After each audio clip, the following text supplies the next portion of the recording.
Gaji naik tapi masih korupsi. Tahun 2025 ini baru masuk bulan keempat ya kawan inilah.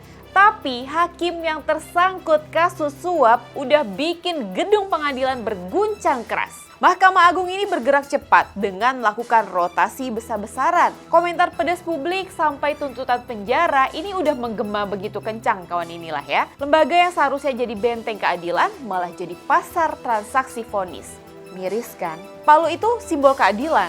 Tapi di tangan yang salah, palu itu bisa jadi senjata korupsi. Ya nggak tahu deh mau dibawa kemana ya negara ini. Saya Dila Hantika, inilah Jurnalisik.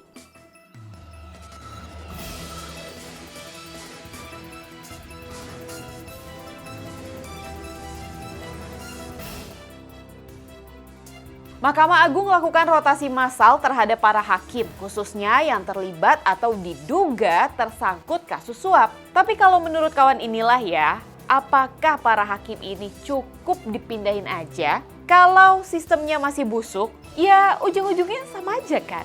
Tangan kanan megang palu, tangan kirinya megang amplop. Gawat banget sih kalau ini. Sepanjang tahun 2025 ini aja, atau mungkin lebih tepatnya baru 4 bulan lah ya, sejumlah hakim terjerat kasus korupsi. Bisa jadi ini bukan sebuah kasus, tapi epidemi. Bahaya banget kan? Pertama, ada 3 hakim PN Jakarta yang ditetapkan sebagai tersangka dalam kasus suap pengurusan perkara apa?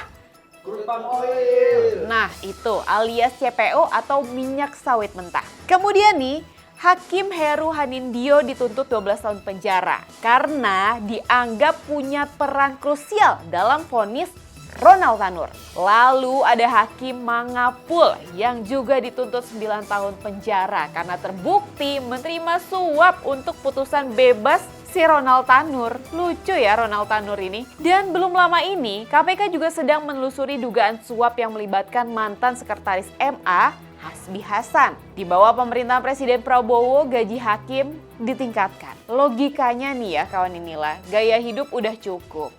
Udah hedon lah ya. Godaan korupsi harus berkurang dong.